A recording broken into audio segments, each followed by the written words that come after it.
Hello and welcome to our interview experience video from Quordnet Academy. Today we are here with Arijit Basu, who is a software engineer at Cisco. Before we get on with the interview, I'd like to give a word about our sponsors, hotochara.com, who have been with us for quite a few videos and provide some awesome gifting items. So please check out their link. It's given down in the description below. Quordnet Academy has been there in the scenario of EdTech for quite some time now.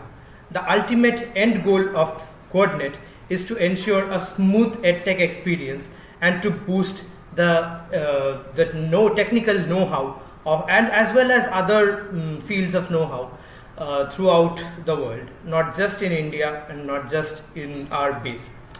So for all our viewers today, let me just give a brief introduction to Arijit Basu, who is our guest for today. Hello Arijit da. So unlike most of our guests who usually are just into the field of the tech world or into their respective arenas, Arijit da is quite experienced, and as we go on with the interview, we'll learn a lot about him. So welcome Arijit da. How does it feel to be here on Quordnet? Hey, thanks, Avi. It's a wonderful introduction. Thank you. I'm love to be here, and will share as much as I can. Thanks. Okay, so without wasting much time, before I start on with your interview experiences, I'd like to request our viewers who are watching, if you have any questions, please put it down in the comments below and we'll try our best to clear your doubts. Before putting in your doubts, I'd recommend you watch through the full video because some of your doubts might be cleared in the video itself. Okay, so I have a host of companies here and I'm really confused. So I'll start off with Cisco. So I'd request you to go through your interview experience of Cisco and how has been your experience working here. Okay, so it's been 1 week I've been working with Cisco. I joined here as a software engineer too, second level of software engineer. And it's been great fun so far. I mean, I just started, but although, so I remember that I applied through their companies with their career portal, and after some times I got a direct call from their HR, and they sent me one hacker rank link, and it consists of like 3 coding questions and 10 multiple MCQ questions. So yeah, I gave that exam, and after that I got the call, and the further rounds happens. So that's how it started. That's pretty good. So we all know that went pretty well because as we can see you're right now in there. So what was the level of the questions which were there, like the level of the coding questions specifically? Do you mean the hackathon questions? Yeah. Okay, so it was like middle to hard. If you like solving the questions from lead code, then it would be like mid to hard questions. Okay, so And the MCQs were like basically from multi-threading and object-oriented concepts. okay, so those are few tips for all our audience who are trying to get into Cisco somewhere in the later future. So meanwhile, that's pretty important because two important things which you mentioned there, I would not go ahead without mentioning them. One would be OOPS and one is definitely lead code. So OOPS is OOPS concepts definitely we all know they run the world now, and lead code. So do you recommend lead code as a practicing platform or from a beginner to an intermediate level? Yeah, I highly recommend that. But if you just starting, then I would recommend you to start with Geeks for Geeks. Check their question pattern, some previous year questions, and the companies you want to crack. the companies you want to target. So just check out the questions, pattern first, read out first a few experiences, and after that, if you think that okay, you're like gain some experience, then you can start coding on the lead code. So read from Geeks for Geeks, practice on lead code. That would be a big game changer for you. That's valuable advice right there, and I'd request all our audience to keep that in mind, specifically the term that is stated: read from Geeks for Geeks, practice on lead code. That's pretty nice. Okay, that was very insightful, and it was great to know. So we'd like to go a bit back now. We'd go back to your interview experience at Victoria's Secret. So Victoria's Secret is not a brand that we see on any random CV. It's a pretty unique brand, and they choose a lot, I've heard. So please walk us through the procedure, what happened and what. Yeah, sure. So Victoria's Secret's parent company, that is Ale Brands, it has some sister company, and Victoria's Secret was one of them, and they were hiring for Victoria's Secret and they contacted me for the position of senior software engineer, and they were like very specific about their role. Like they need someone who knows microservice architectures and the things a person should know to get hired. They were very specific, and their questions were also very specific. I mean, the first round was obviously the hacker rank test. It was consist of two comparative coding question, but after that, it was kind of a mixture of comparative coding questions. I mean, the DSLGO questions and very specific microservices and system design architecture questions. So yeah, so that's how it happened. Wow, wow. So, like after the technical round, did you have a set of interviews after that? Yeah, I mean, after that, there were four technical rounds. I mean, after the hacker rank test. Oh, wow, wow. Well, so that was pretty lengthy, I would say, because was that your lengthiest interview experience? No, actually, the lengthiest one was the Altimetrics one, and it went like somewhere 2.5 months. Oh, wow. So let's hear about the Altimetric hiring process, since that came up. So let's go ahead with it. So Hmm. yeah. Yeah, sure. So what happened that Altimetrics also they were hiring for their kind. So Altimetrics is a service-based company, unlike these companies. So they were hiring for one of their client called Airbnb. Okay. So yeah. Uh, so the there were like first four rounds. So the first round was somewhat like this competitive DSLGO questions. Then they asked me to build a whole project, a REST API, and everything, the architecture. And after that, there were like two technical rounds. So it was like uh, it. I mean, in 1 month it happened, and after that I wait for some few days, and after that there were two another round that is from Airbnb directly, and it happened at night.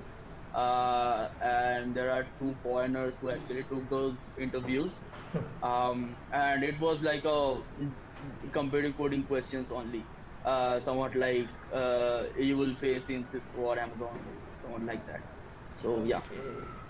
So, I mean, by the time when you were applying for Altimetrics, you already had a bit of experience working for other companies, right? So, how much of Yeah. that experience did work in your favor here? Okay. So the Altimetrics one actually, I mean, in the later interviews, they completely focused on the Java Spring Boot part. And for the 3 years, I've been working on Java, Spring Boot, MySQL, AWS, and all these technologies. So I mean, I had gained like a good experience, and my last company was also working with a e-commerce website.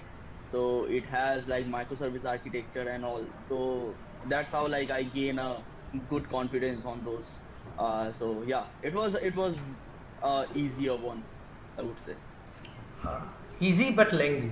So that was the Yeah, highlight. lengthy. Yeah, that was the highlight of Altimetrics. Let's at this moment let's step back a bit and let's focus on another brand that is shining pretty much up there on your CV. That brand is Paytm. So, like how what was your role that you had applied for in Paytm and how did it go? So the Paytm, the role I applied for was senior software engineer Okay. over there, and the Paytm was like a very straightforward. It had only two rounds of interviews. The first round only they asked me pretty much every question that is possible, like question from competitive coding to Java to Spring Boot to microservices to databases, operating system, and all. And the next one, they were in the second round of interview, they asked me questions from like concurrency and multi-threading and all this, So and they somewhat just helped systems. you walk through your entire BTech and work experience. Yeah, in one interview round only. Oh wow, wow. Yeah. That's like it sounds funny to hear right now, but that must have been pretty strenuous because. So how long was the interview? Like they asked you so many questions. It was somewhat like 1.5 hour. Wow. Okay. So 1.5 hour might sound like very small, but in an interview room, 1.5 hours is like it's pretty long, man. Okay, so that's excellent and means very few people can actually survive the such long interview rounds where they cover such a variety of questions. So it also shows that Paytm not only focuses on your strengths and the subjects that you're strong in or the field that you're working in, but they also see how much you can persevere in the interview round for 1.5 hour, it seems. Yeah, yeah, So, that's true. let's another brand that we have heard. Like I've walked through your, like noticed in your CV. It's a brand which is a bit relatively common. Like it's not a brand actually, but it's like a company which we see a lot of entry level people also getting into. That is Epam Systems. So, was this one of your entry level jobs? Like when you were just stepping into the field, was it then, or did you just come into EPAM later on? No. All these companies have been cracked. I mean, I cracked in like past 2 months or 3 months, something like that. Whoa. So it is. So like EPAM actually, EPAM also contacted me for the senior software engineer role, and they were hiring for one of the client. I actually know the client, but I can't say it. Okay, Uh, okay, yeah. so yeah, and those questions were like pretty much on the technology oriented, not so much like competitive coding oriented.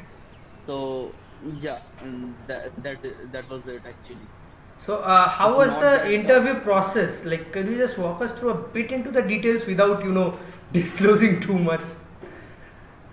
yeah, sure.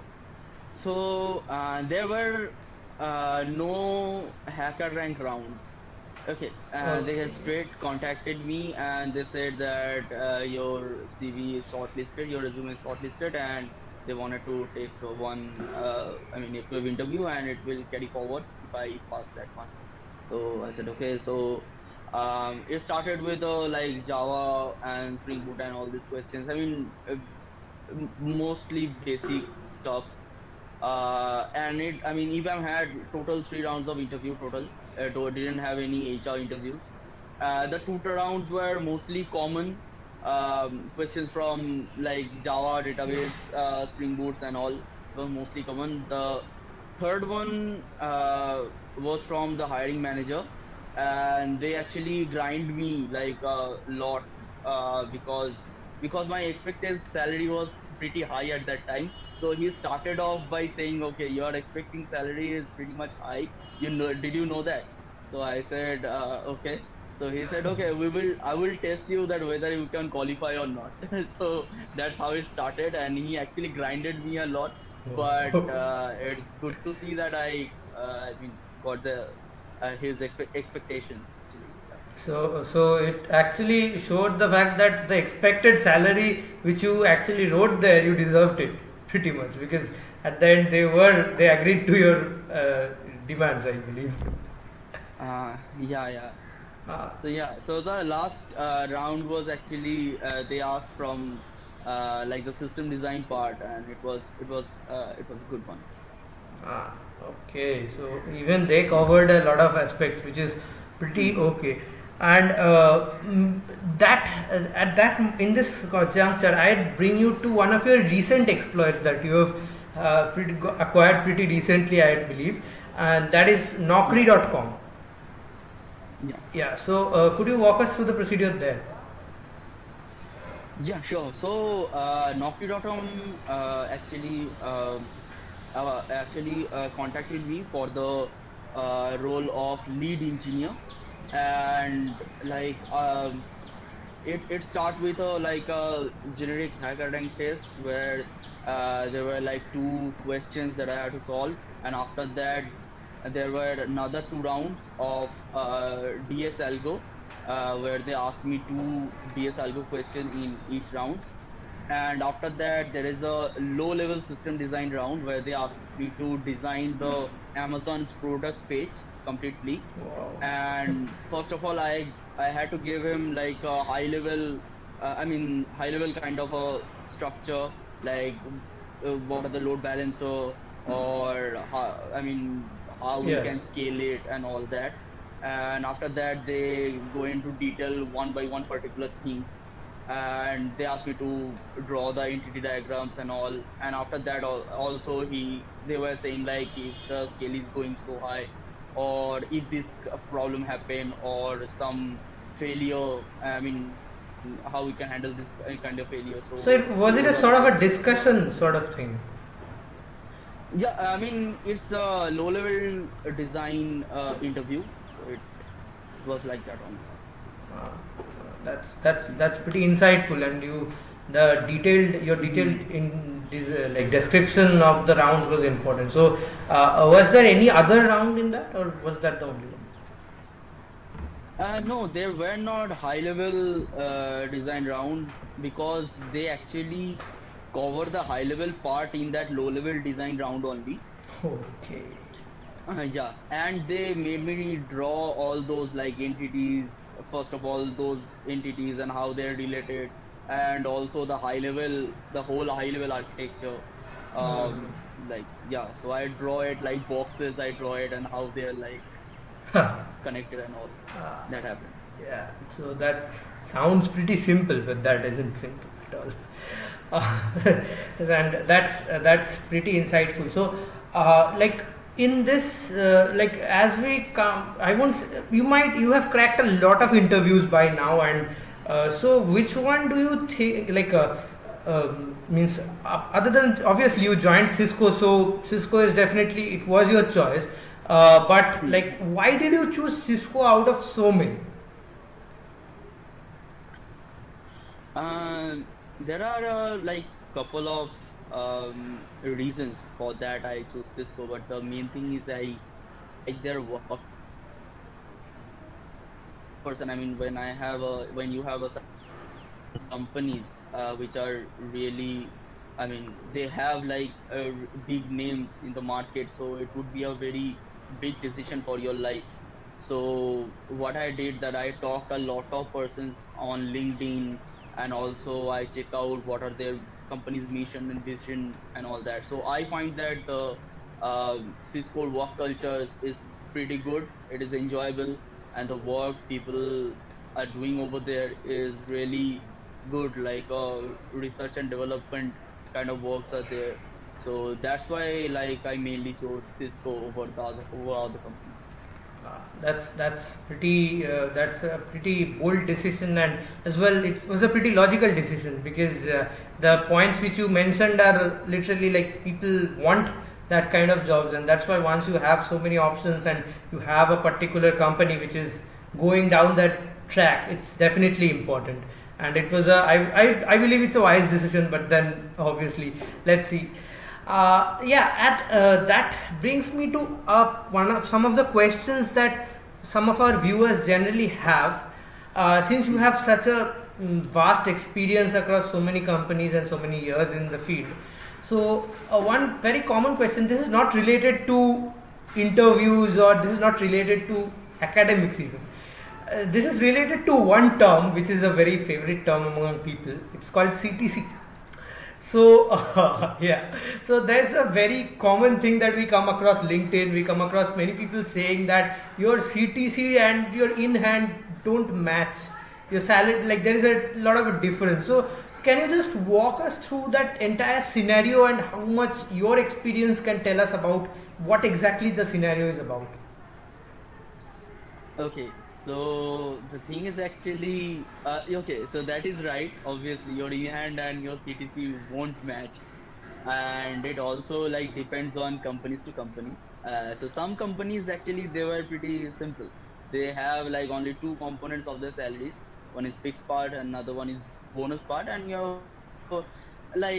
if you can like divide it with 12 or 14, you will get most of the time. I mean, after the tax deduction, you can get your salary. But the biggies actually their salaries broken into like several parts. So basically they broke it into four different parts. It is actually the base salary, bonus salary, your joining bonus, and RSU. So I can walk through like what are they if you want. Sure. Go through. Okay. So the base salary is actually the salary you will definitely get like every month. So that is the base salary, and that's the biggest part actually. Not actually the biggest part, but you can say the biggest part of your salary. Yeah. The second part is the joining bonus. Joining bonus is the one-time bonus that we'll get on the first month or the first year, or companies like Amazon broke it into like 2 or 3 components and give it into like 2 or 3 years, something like that. So that was a joining bonus, and that's a one time. There's not like you will get it every month. So that's the second thing. Third thing is the bonus part. Bonus part is if like your performance, you will get a performance band. Okay. So if your performances look like 100%, then you will get the 100% bonus part. Otherwise, it would be like 80%, 90%, something like that. And the last part is that is a restricted stock unit. Then it will be, and most of the company, I mean, in most of the companies, it will be.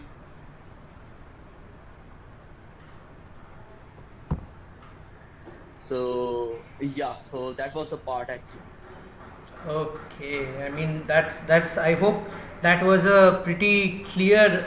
I mean, you can't be any more clearer. So that was a very lucid description of each of the parts specifically, and I'm thankful to you. I'm not me, but I believe our audience are also thankful to you for this very clear and lucid description, because this is a question that like many companies come and say we offer this much LPA CTC or this much LPA CTC, but it doesn't like when at the end of the month some people are like how it was this, and a lot of HRs get bombarded with a lot of questions about this. So I believe this clears up a lot of it. And okay, so while I cut on with one particular part that you mentioned, so like we have been going through your successful interview experiences a lot, but while you were mentioning CTC, you mentioned Amazon, and as far as we know that your interview experience in Amazon was not that much successful. So could you just walk us through how much you went ahead with and what was your experience of that? Yeah, sure. So it started. It started before Cisco, and it ended after Cisco. So that was first thing. So it started. All of them know. So I actually applied for a SB2 role, and I got the call for the SB2 role actually. And first, usually there was a like hacker rank test, and after that there was 2 coding round, and then there is a high level system design, and there was a low level system design round also. And after that actually, and the recruiter Amazon's recruiter was in touch. Like she was keep describing like what will be the next rounds and how you can prepare for it. What are the questions you should look up? And Amazon also follows their leadership principles. There are 7 leadership principles pretty thoroughly. So whenever you're going to ask some question, you have to make sure that your answer is, lying somewhere around those principles. So those are the things were there. So I actually mentioned like the Cisco, and in between I actually cracked Cisco, and I mentioned that to the recruiter that I actually got a job offer from Cisco, and I decided pretty much like I will go with this job with this offer only. So that actually happened. So yeah, after that I uh, didn't got any call, and after some day like I got a mail that yeah, thank you for applying and all. So So it's not like you couldn't qualify for it. It's like you just let them go because you had a better offer in hand. yeah, it's not. I mean, obviously Amazon is a big company, so I don't want it to ruin my like next chances. So if I got like the offer and I didn't take it, so I didn't want to do it. So that's why like I told the recruiter that yeah, I already got an offer, and right now I mean I decided to go with the Cisco's offer. That's pretty honest actually, and that's needed. Like I think like obviously if you get an offer and you don't join, that's sort of upsetting for the company because they were expecting a person of your caliber to join them. But then again, but it's pretty like if you give an honest reply that obviously I'm not joining, so because obviously you have a better offer in front of you which you want to join, actually want to go ahead with. So it's pretty honest, and I believe our audience must keep these finer points in mind, that it's not about telling that I've cracked 5 job offers at 5 top level companies, because obviously companies like Amazon, Cisco, these are top level companies which everybody wants to join. But at these crucial moments, these points of honesty are pretty much the difference between getting that and not, like keeping an option open for the future, I believe. Yeah. So that was very insightful, and I believe that a lot of our viewers who have just stepped into this industry, I believe, including myself, because I have just, it's been just a year maybe I've stepped into this industry, and we all will be aiming for SD2 roles or similar roles in the future. So I believe that's pretty, these tips are very important for us. Okay, so I have a question at this point of time. So imagine somehow you were, like hypothetically, you were able to meet a version of yourself which is like 3 to 4 years younger, like 3 to 4 years early, maybe from 2016-17ish version of you. So what would be your advice to that version of yourself? Okay, so that's an interesting question. So it's if I made 2016-17, so that was at that time I was in college. I was in my second and third year, and I was I remember that time I was um, pretty much confused between like competitive coding and project actually. Ah. So I was more into competitive coding and less into projects. So I was like pretty much confused that should I keep doing it, but I did it. So I would say that okay, just keep coding and don't, just believe in yourself. So that should be your mantra. Just believe in yourself. That's something which a lot of people lack, especially in, like when you get into second year and sometimes you're not able to relate to what you're doing. Maybe because in first year we get across a lot of subjects like mechanics and stuff, which maybe you are not able to relate to that much. But keep believing in yourself. That's very important. And you touched on one part gently, which I was planning on asking you. So that is the divide between competitive coding and development. So in that context, I must say that you have cracked both kinds of companies. Ones which focused on your development skills, as well as ones which focus solely on your competitive skills. So Like, is there a fine divide between the two, or like, is there one which you should focus more? What do you think? What's your take on this? So it actually doesn't matter, like whether you're choosing the competitive coding part or you're choosing the development part, because there are both kind of companies. There are some companies who are looking for exceptionally competitive coding skills, and there are some companies who look for your development skills. So it doesn't matter. The best thing you can do is, first of all, look out like what are the companies actually you're going to target, or if you have like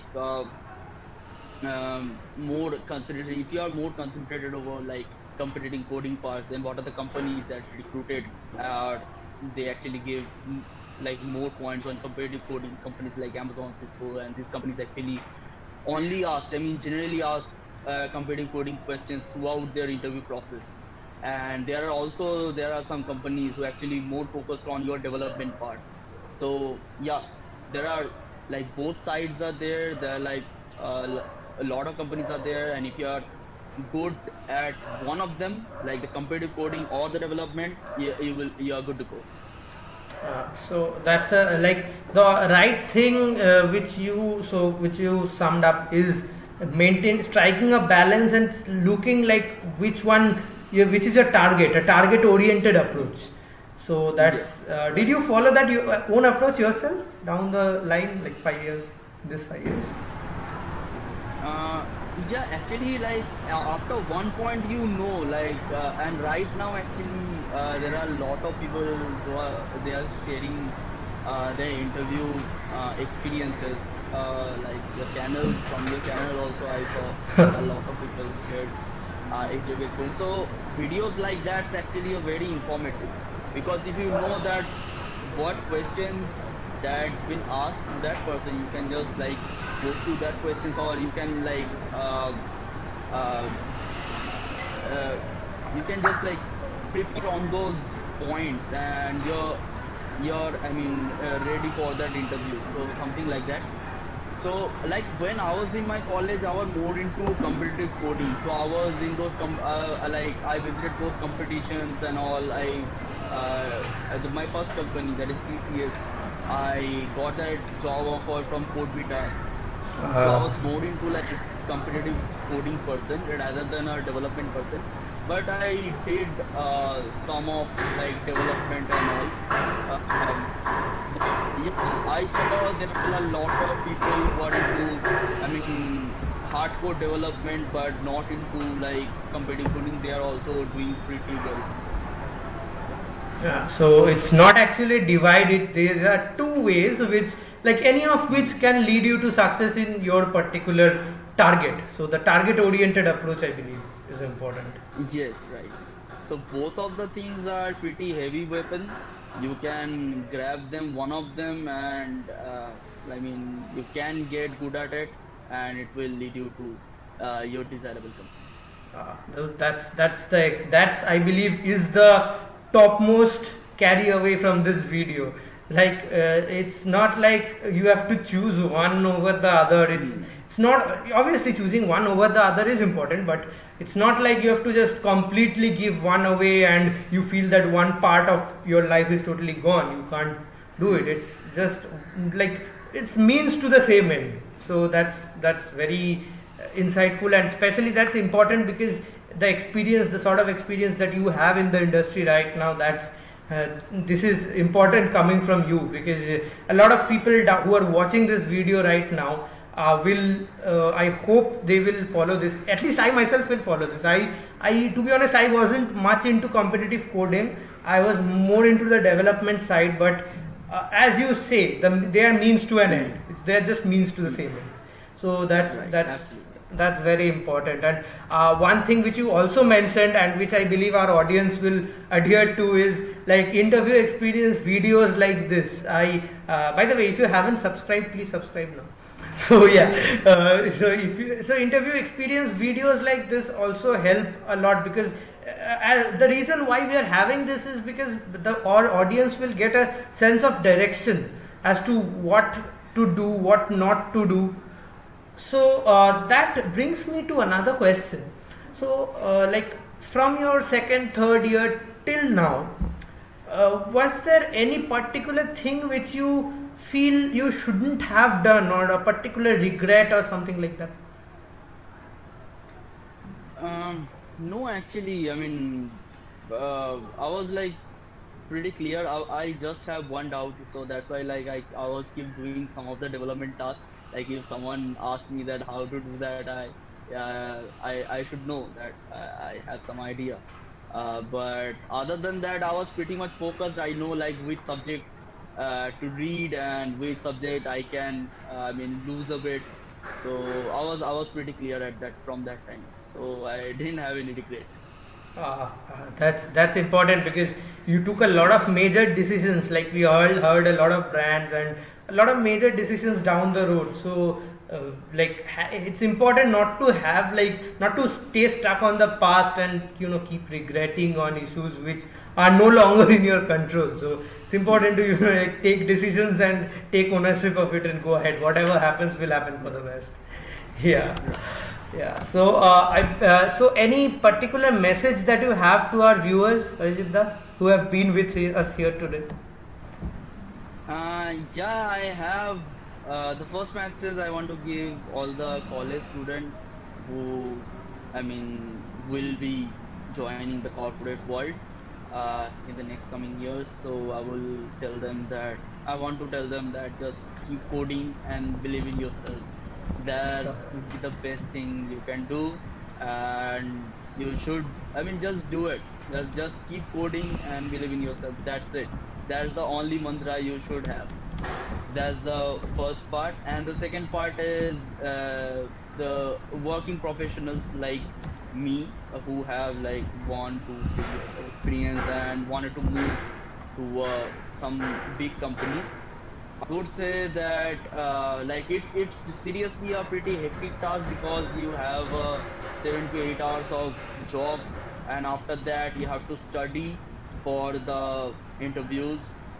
So make just create a routine and follow the routine and follow like the sections you want to touch, like the competitive coding part, DS algo, the hard algorithms actually basically, and also a bit system design, low level system design, high level system design.